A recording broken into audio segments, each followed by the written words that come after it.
From the moment you open your eyes to the world, your brain has been shaping, molding, and rewiring itself in response to everything you've experienced. Every word spoken to you, every victory celebrated, every failure endured, every prayer whispered in the dark, all of it has left its mark upon the circuits of your mind. The human brain was never designed for comfort. It was designed for challenge. It is in resistance, in struggle, in the weight of difficulty that the nervous system awakens to its highest potential. Just as the body builds muscle only when it is pressed against resistance, the brain builds strength when it is confronted with obstacles. This is no accident of biology. It is divine architecture. You were not created to crumble when pressure rises. You were created to rise through it, because every time you engage with resistance, your brain rewires itself to become stronger, sharper, more resilient than before. When trials appear, most see them as punishment, but they are invitations. They are the very tools by which your creator refines the circuits of your mind. The brain thrives under challenge because challenge signals to it that growth is required. Neurons that were dormant come alive, new connections are forged, chemicals of focus and energy flood the system, and the mind adapts to meet the demand. Without that resistance, the brain falls asleep, grows dull, loses its edge. But when adversity comes, the brain begins to operate at full power, searching for solutions, training its circuits to endure, teaching itself that struggle is not a wall but a doorway. Think of every great figure who rose to impact history. None were formed in ease, all were formed in the crucible of challenge. Why? Because their brains, like yours, were built to adapt under pressure. Just as fire tempers steel, difficulty tempers the mind.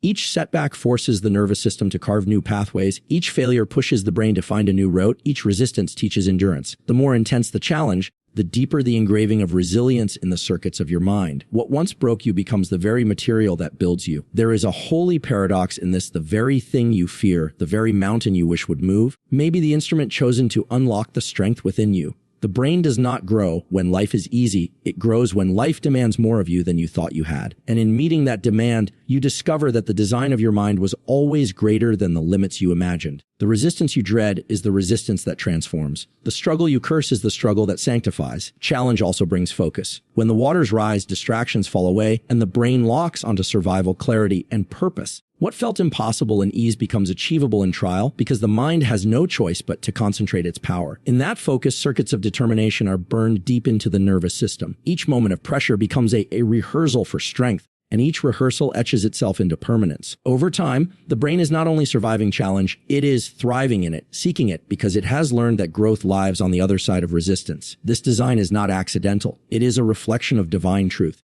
Just as faith is tested and purified in trial, the brain is sharpened and elevated in adversity. You were not meant to remain unchanged. You were meant to be renewed through the weight you carry. Resistance is not the end of you. It is the making of you. It is the process by which your brain learns to conquer, by which your spirit learns to endure, by which your destiny is revealed through the very struggles that once seemed unbearable. Focus is not a gift handed to a chosen few. It is a skill that can be trained, sharpened, and mastered. The brain is flooded with distractions every second, sounds, images, thoughts, impulses.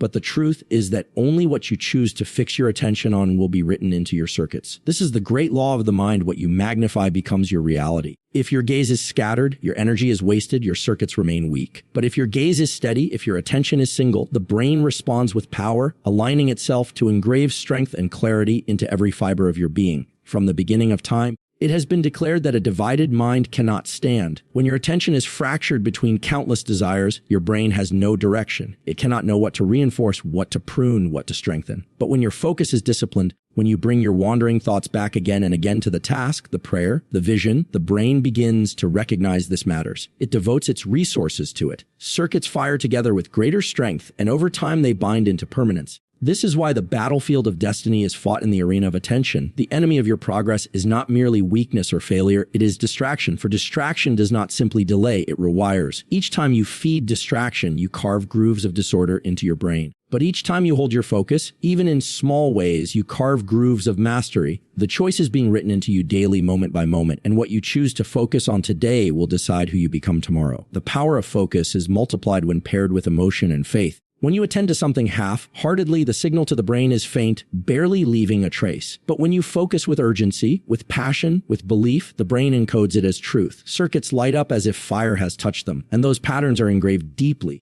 as though carved in stone. This is why moments of worship, moments of clarity, moments of determination carry such power. They do not just inspire you, they reshape you. To train focus is to train your destiny. The brain can be taught to return again and again to what matters, Each time your mind wanders and you bring it back, you are strengthening the muscle of attention. Each time you resist the pull of distraction and choose what aligns with your calling, you are sharpening the edge of your spirit and your mind. Over time, what was once difficult becomes natural, and what was once scattered becomes steady. This is the sacred truth written into the design of your brain. Focus is not given, it is built. And the one who builds it gains mastery over their mind, and in gaining mastery over the mind, gains mastery over life. For when your attention is single, when your gaze is set, when your focus is disciplined, your entire being aligns with the vision placed before you, and the brain becomes a servant to the destiny your spirit has already claimed. Stress is often painted as the enemy, the destroyer of peace, the thief of joy. But the truth is deeper. Stress is not here only to break you. It is here to build you. The human brain was crafted to respond to pressure, to rise when the weight of life presses down. In those moments of trial, when the heart races, when the breath quickens, when the body feels the heat of adversity, the nervous system is not failing, it is awakening. Chemicals surge, circuits ignite,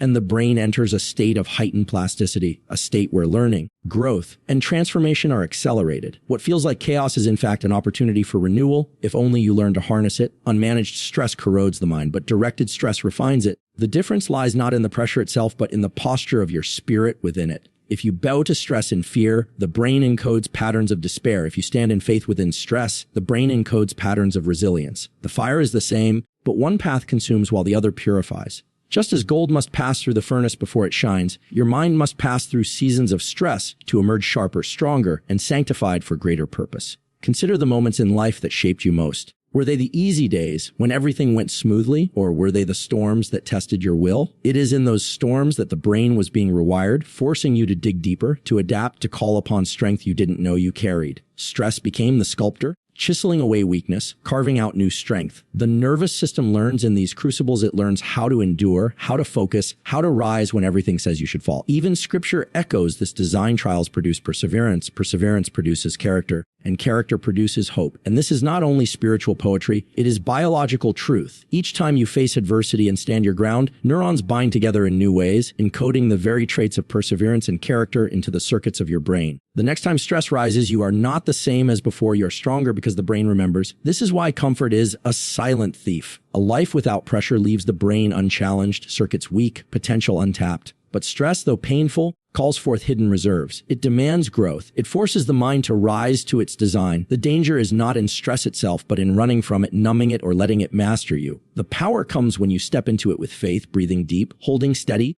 declaring that this storm is not your end, but your training ground. Your brain was built for these moments. It does not wither when challenged, it awakens. It does not collapse when pressed, it adapts. And every trial that shakes you is also the opportunity to reshape you. Stress is not the signal of your defeat. It is the signal that you are entering the arena where transformation is possible, where weakness burns away and strength is engraved into the deepest circuits of who you are. Rest is not the absence of work. It is the holy ground where the true work of transformation takes place. The brain, though it labors fiercely in moments of focus and struggle, does not complete its rewiring in the heat of the effort. It completes it in the stillness, in the quiet, in the sanctuary of rest and sleep. Every repetition, every prayer, every disciplined act of focus is like sowing seeds into the soil of your mind, but those seeds cannot break open and grow unless you allow the rains of rest to fall. Without rest, the soil hardens and the seeds remain dormant. With rest, the roots take hold and the harvest of change begins to rise. Deep sleep is not wasted time, it is sacred time. In those unseen hours, the brain replays what you practiced, re-echoes the words you spoke, reignites the circuits you trained, and chisels them into permanence. What felt fragile during the day becomes solid in the night. This is why exhaustion leaves the mind scattered, but rest leaves it sharp, steady, and clear. The Creator has written into the very fabric of your biology the rhythm of effort and renewal, labor and Sabbath, strain and restoration. To resist this rhythm is to resist growth itself, but to honor it is to align with the law that multiplies strength. Even moments of stillness while awake carry this same power. A pause in silence, a prayer whispered in faith, a breath drawn deeply into weary lungs. These moments signal the nervous system to shift from survival into restoration. Stress circuits calm, the heart steadies, the fog clears, and the brain is free to bind together the lessons of struggle into circuits of resilience. You may think you are doing nothing, but in truth, your brain is completing the very transformation you labored for. This is why unbroken toil weakens the mind instead of strengthening it. Just as muscles do not grow during lifting, but in the recovery after, the brain does not truly change in the strain of effort alone, but in the rest that follows. To grind endlessly without honoring rest is to tear down without ever rebuilding. But to labor with intensity and then surrender to renewal is to complete the cycle of strength, to rise each day sharper than the day before. Rest is not weakness. Rest is obedience to the design placed within you. Even the Almighty, who needed no renewal, modeled rest as holy. And if the one who sustains all things set aside time for completion and renewal, how much more must you, fragile yet powerful, honor that same rhythm? In sleep, in silence, in moments of surrender, your brain is not idle. It is at work, sanctifying the effort you poured out, engraving the lessons into stone, and preparing you for the battle still to come. Movement is not just for the body.